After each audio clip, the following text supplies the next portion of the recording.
Welcome to the UIAAA Connection podcast. Hometown Ticketing is proud to be the exclusive sponsor of the UIAAA Connection podcast and to provide schools nationwide with the best options for digital ticketing for their events. Visit their website at hometownticketing.com to learn how they can make digital ticketing possible and simple at your school. Thank you to Hometown Ticketing for their exclusive sponsorship of the UIAAA Connection podcast. Welcome back to another edition of the UIAAA Connection. I'm your host, Mark Hutch-Hunter. Today, we're pleased to have as our guest the President and Chief Operating Officer of Hometown Ticketing, Lorien Luehrs, as our guest. Welcome to the show, Lorien. Thank you. It's great to be here. Thanks for having me. Thanks so much. And as you just heard in our preliminary, Hometown Ticketing is the exclusive sponsor of the UIAAA Connection. We appreciate that so much. Why don't you spend a few minutes now, Lorien, and share with our audience a little bit of where you grew up, where you went to college, your first job, those types of things. Sure. Happy to help. Actually, I was born in Pittsburgh, Pennsylvania. Grew up in Hudson, Ohio. I have a BBA in marketing with a minor in sports marketing from Radford University in Virginia.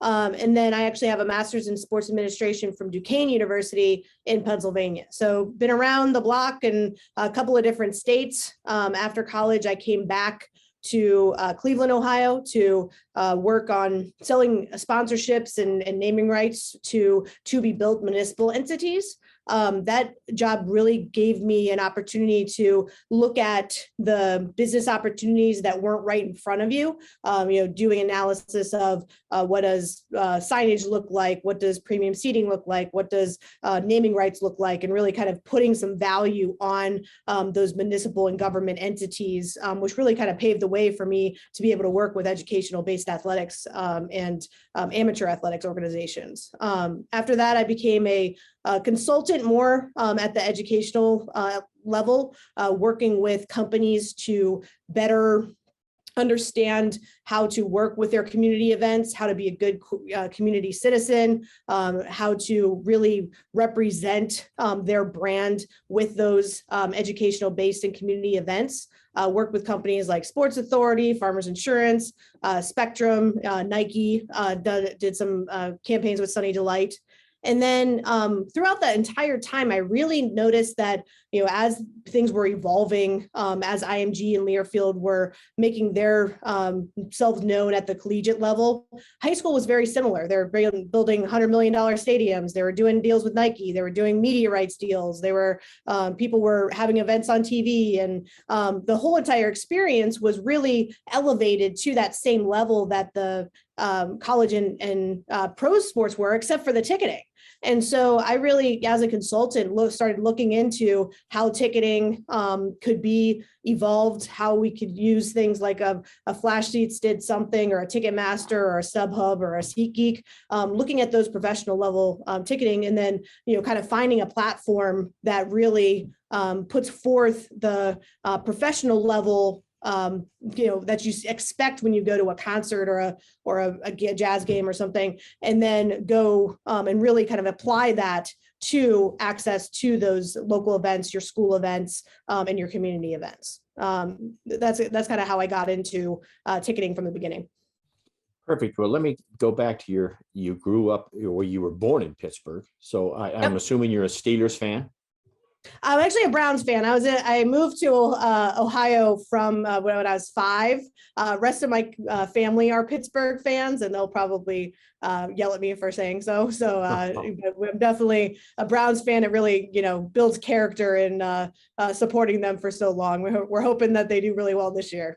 Sure. Do you have a memory of Three Rivers Stadium, or are you too young for that? I'm trying to think when they built the new one, and see, I'm older, so I remember obviously Franco and Bradshaw and those Steelers, and of course I know the later Steelers. But I'm wondering if if you have a memory at all of Three Rivers as a young I do actually. I do. My dad was a huge Steelers fan growing up, and then he actually became a Browns fan when we moved to Cleveland. But actually growing up, he was really into in kind of 78, 79. He went to every single game and then went to the Rose Bowl for the Super Bowl that year. And we had pictures hanging around our house, and really kind of built went into the steel curtain and the kind of the whole entire this is how a team should be run mindset from a very young age. So and with my family loving the Steelers, we usually kind of go back and go to the games, and really I appreciate the history, because Steelers right near Canton, Ohio, kind of birthplace of football, and it's through my blood as well as everybody else's around in this area. So really excited about seeing what they could do, see what the Browns could do too this year. Let's shift gears to the Browns end. Yeah. What are your favorite memories of the Browns? I mean, well, because they've struggled for a bit. I mean, obviously when Bernie was there, 75 years now, I guess they're doing a anniversary tour this year. I think that there's those moments, right? You fall in love with competition when you can see an amazing pass or an amazing drive, or like Josh Cribbs returning a kickoff return, into the dog pound. Those are those moments. I mean, we never could really put a whole game together for 75 years. Every year was new hope though. And so that kind of, restart mentality, it's kind of failing gracefully, I guess, and really putting together the pieces, and how important teamwork is, how important having a winning mentality is, and how important the sideline and front office and the support from the owners is. I think they have all the pieces going into this year. So far, so good. We're looking pretty good. We gave Justin Fields a run for his money on Sunday, so we'll see what we can do in the weeks to come. Very good. Thanks for sharing that. Yeah. Talk a little bit about if you had a chance or if you had any kind of sports background when you were younger, junior high school. I was actually an equestrian. So I ride horses. Okay. I still do. So, starting at a very young age, I competed nationally in equestrian sports, 100 jumpers, like you've seen in the Olympics, but lower levels. Brought my horses to college with me, really had a kind of two-way street. I could either go to the Olympics, kind of go down the equestrian route, or I can, kind of get a business degree and see what else I can do with it. Junior year was really a turning point for me. I realized I'm, not good enough to go to the Olympics. And so I'm not going to make any money in equestrian sports, because you got to really grind it out for a long time. And then kind of did some soul searching and found out that I really needed to find a way to be around the competition, be around the event. And I enjoyed selling sponsorships, event planning, going behind the scenes, and kind of, being the Jerry Maguire-esque of making that event happen and making that competition the best it can be, and make sure that those team members have access to the field and the fans have access to the team. And so I was like everything but, and that's really what paved the way for me to have the career that I have, because I just love every sport, and I love the whole event around the sport and all that competition. So I still ride and I still compete in equestrian events, but my real love for team sports and organized sports is more on making them happen and watching all the great plays on the field. Very good. You mentioned your parents earlier, but maybe you can mention some of the other mentors you had in your life, maybe some coaches, some teachers, people that had an influence on you, maybe in the professional world also. Yeah, my father was my biggest supporter, mentor. We used to watch, flip between a golf tournament, a baseball game, and a bowling or fishing or something like that on a Sunday afternoon. Really learning what competition meant. Really talking about the sports of business and really kind of how to strive for greatness. I will always commend him for putting forth the path for my career. Other mentors really. In college, I was in the sports administration department. And so I did a lot of our athletic director and our sports marketing director really were great in helping me kind of figure out if I was doing the loudspeaker, if I was doing the Jumbotron, if I was, organizing the walk-up music, back then we were like doing it with tape decks and like, stopping and starting plays without any, they do it all digital now. And then that really paved the way for me to see everything that's going on with that. So I commend, my administration and my athletic directors at Radford University. Go Highlanders. So that definitely was the turning point for me to love sports. Very good. What's your biggest failure or disappointment, and what did you learn from it? We all have our mistakes, right? We all have yes. our I think that failure is really the heart of true leadership. You got to learn from those mistakes.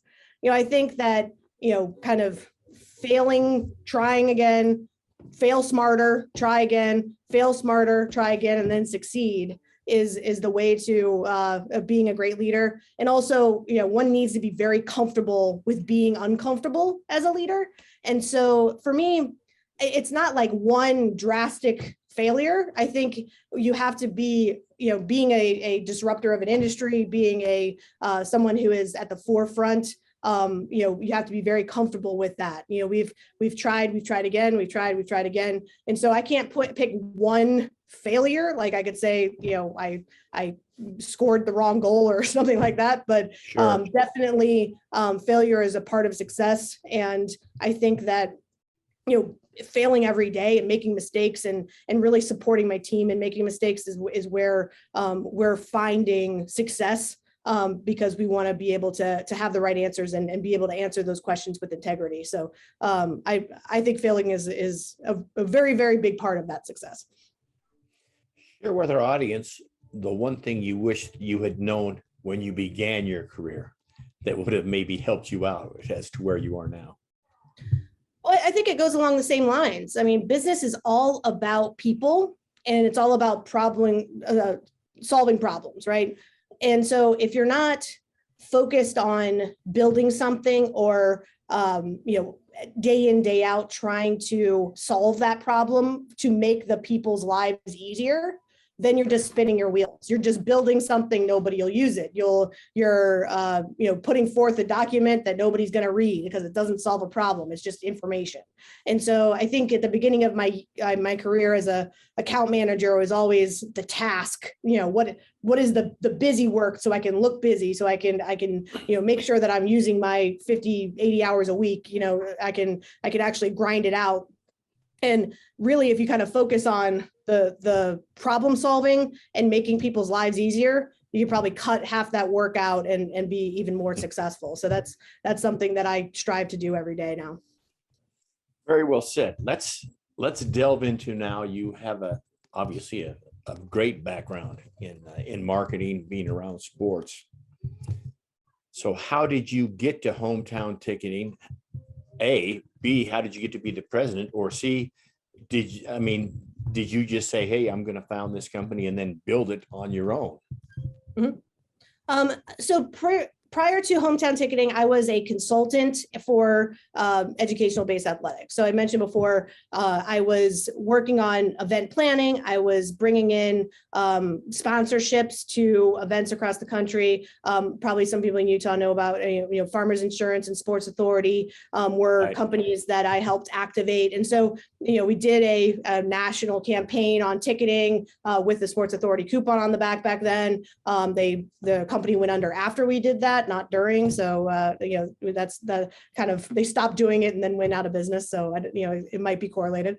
And so through that whole entire time, I was always curious on what we could do with digital ticketing. And so I was a consultant for a couple of different companies. I was in the space helping different schools, different associations, different organizations with what they were doing with digital ticketing. And I really found that I needed to figure out a way to do it myself and be able to be involved with the way that it was going to be conducted. And so I actually met Nate and Wes, who are the founders of Hometown Ticketing.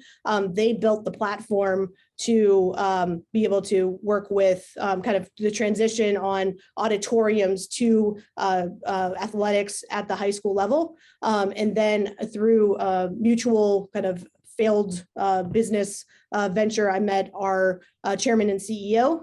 And then, the four of us, and this is actually my 2-year anniversary of being with Hometown in October. I came in as president and COO, and from there took, my relationships, my ground game, and how to build with the high school space, with the knowledge that Nate and Wes had on the platform, and the CEO kind of knowledge and partnership I had with Ryan Hart. And we have now grown to over 200 employees and over 10,000 clients across the country. And I noticed that you're hiring quite a few, I won't say ex-athletic directors, but possibly retired. Yeah. One that comes to mind is Stacy Segal out of Texas, Yes. who's a good friend of mine. I noticed just started with you. And someone else was talking to me when I was back in Indianapolis a couple of weeks ago about how they know someone. So that's very good. Let me ask you this. They know the best on who and on what athletic directors need. So, people with Stacey's experience and Jessica out of Florida is another business development person that used to be an athletic director. Those two are really doing a great job of giving us more insight into, what the AD needs and how to sell to them. So we're really proud of them.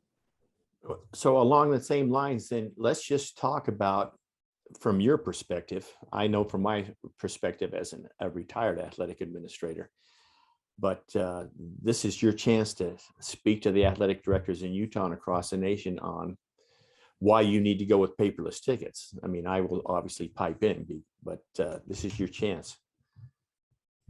It's not even just getting rid of paper tickets. The reason to get rid of paper tickets is because you're probably using a lot of trees to make paper tickets. So, and you're probably tired of counting them. They take up a lot of space. You get tired of counting, and you get tired of the secretary comes to you the next day and says, well, they reconciled the tickets, but we're like $1.50 off. And then there's no way to figure that part out.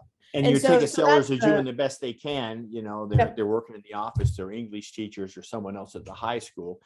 Yeah. And to me, that was the biggest headache, but sorry to interrupt. Continue on. No, but that's exactly what you're saying right now is exactly the thing that I would love to focus on. It's more making those manual tasks digital instead of just taking paper tickets online.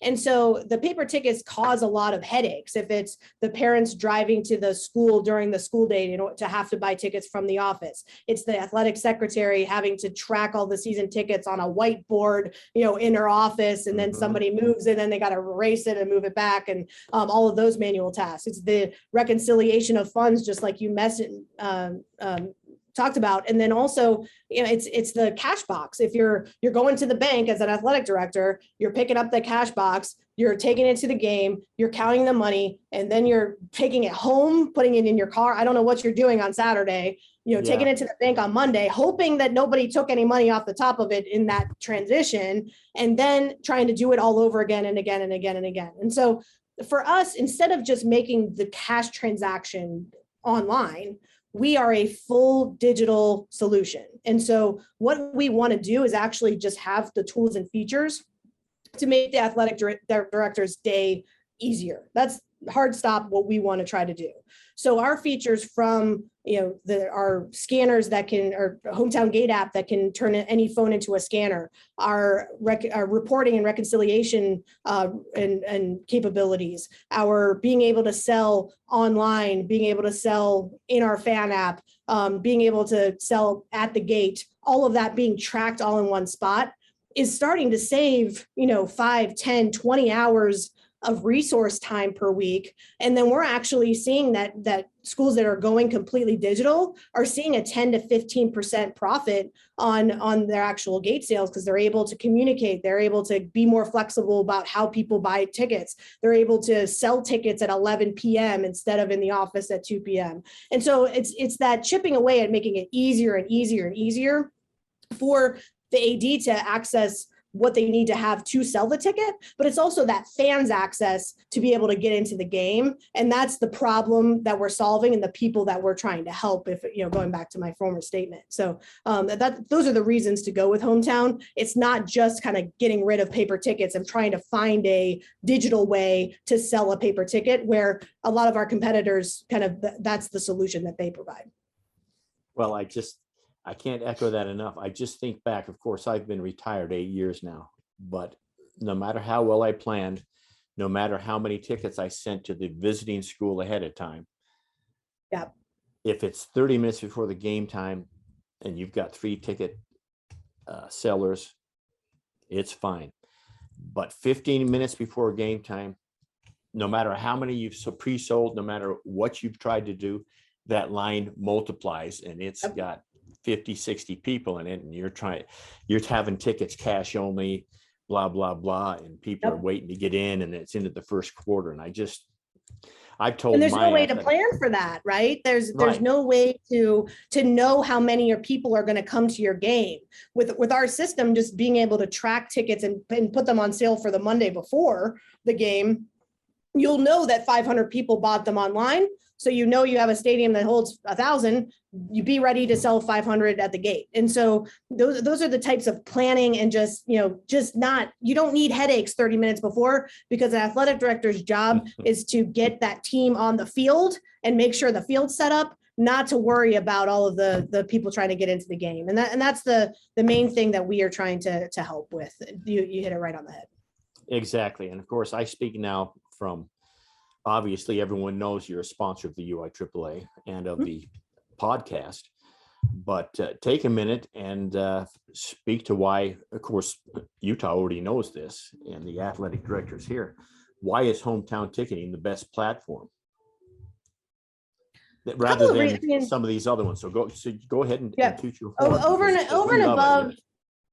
Well, and we love Utah. It's been really great, seeing everybody start playing again this year. And one of them is our partnership with VNN and Arbiter. Our ecosystem partners have the same passion for the industry as we do. We want to make sure that the schedules, can get right into our system very easily. You can upload your entire schedule for the rest of this year in the same time it takes to do one game on other platforms. So that ease of use and really the commitment to technology to make day in, day out easier.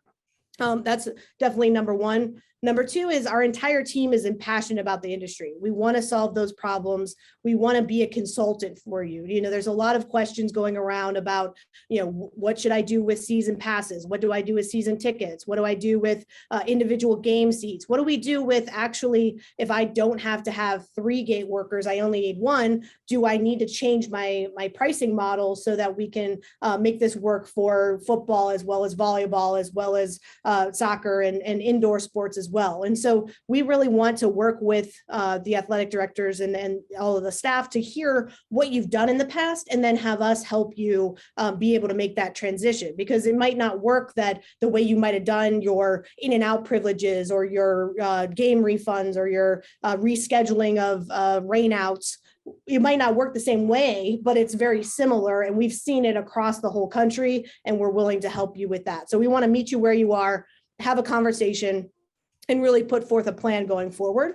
A couple of people don't know this. Our Untitled product is built 100% in the US. We use the assistance from athletic directors, districts, school officials, treasurers, to ensure that we continue to deliver that product that helps solve those problems. We continue to get feedback from everyone, and we actually develop and deploy new kind of enhancements and features every month.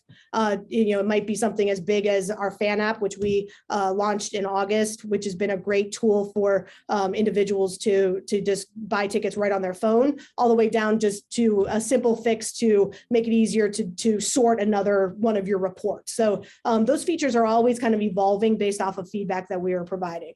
And finally, we are really committed to having a technological approach to accessibility, which is, ADA Section 508 VPAC compliance. People with more accessibility needs will be able to access our system to buy tickets as well as sell them. So if you have someone at the athletic department that needs a little bit more accessibility, they can, our system helps over our other competitors. And then also our full commitment to security. So our security means that we are PCI DSS compliant, which means that transactions are very safe. We work with Stripe, who is our payment processor, who is the largest payment processor in the world. And then SOC 1 type 1 controls, meaning that everything is signed off on by 3 different people. There's different controls to make sure that everything is secure and there's no wrong bad actors that can access the system. And then also every single employee undergoes a annual background check. You expect that from your school workers. We should expect the same thing. And so that level of integrity and compliance is something that we really want to elevate and educate where that bar is on college standards, on professional standards across the country, and then be able to deliver that at the high school level. From your perspective, and from the time you've been at Hometown Ticketing and even 3 or 4 years before that when you were a consultant, how is the job of a high school athletic director different than maybe it was 3 years ago or maybe even 6 years ago? What are some of the things you see that make it a little bit different? I think their job is getting harder and harder by the year right now. I mean, it's not easy to be an athletic director. I mean, there's so much demand on one being the thing that you've trained for, being an educator, being a coach, being a school official.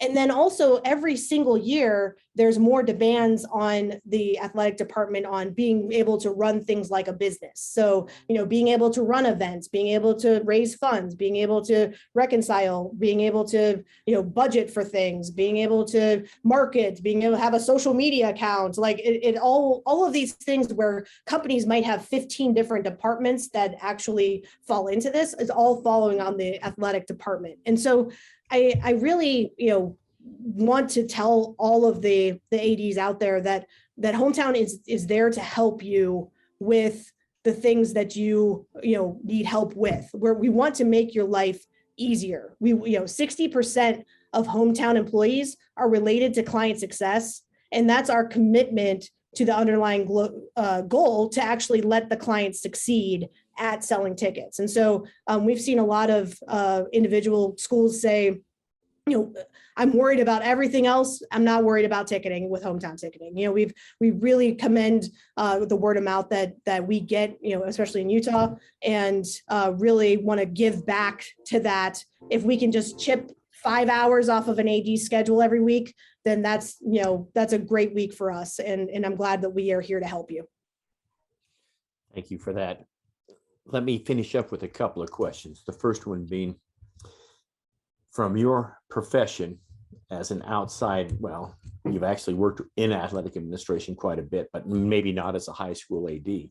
Yep. But from your perspective, what if you could share 2 things with a new athletic director between 1 and 4 years that you absolutely need to have in order to be a success, what would those 2 things be?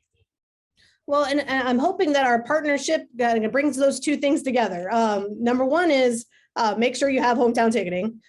Make sure that you have, utilize us to help make your ticket sales easier, and be able to answer any questions that your treasurer might have, your business office, your principal, your superintendent.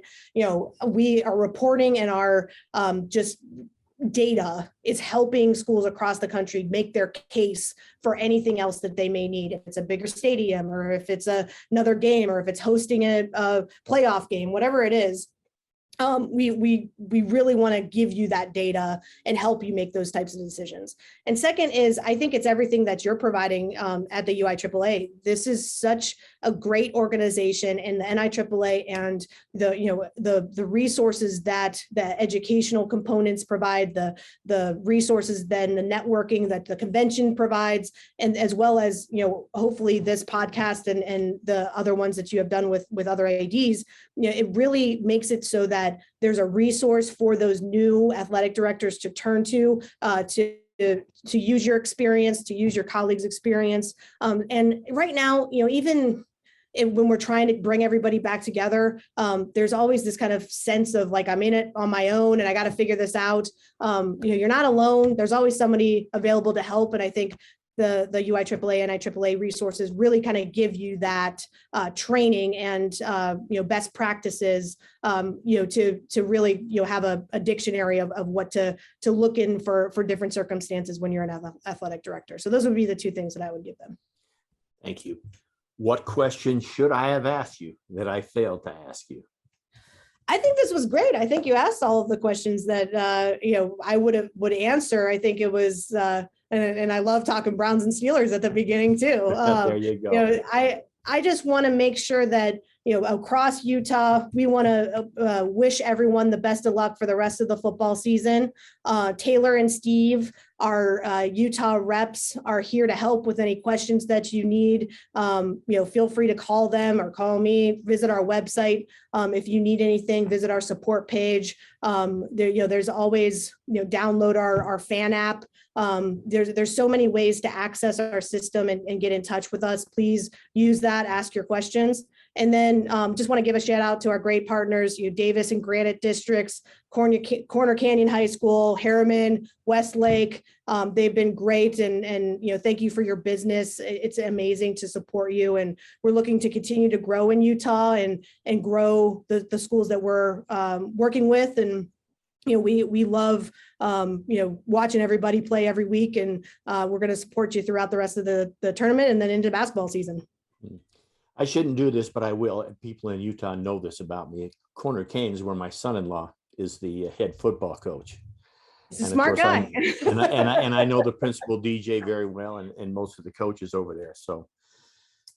Yeah, they're great. It's great to work with them, and he married a great woman too, right? Well, there you go. I like that. That wraps it up for another edition of the UIAAA Connection. Once again, our guest has been Lorien Luehrs, the President and Chief Operating Officer of Hometown Ticketing. Thank you, Lorien, for being part of the show today. Thank you. Have a wonderful day. Good luck, everybody, for the rest of the football season. Take care. For our listeners, we hope you tune in again next week for another edition of the UIAAA Connection.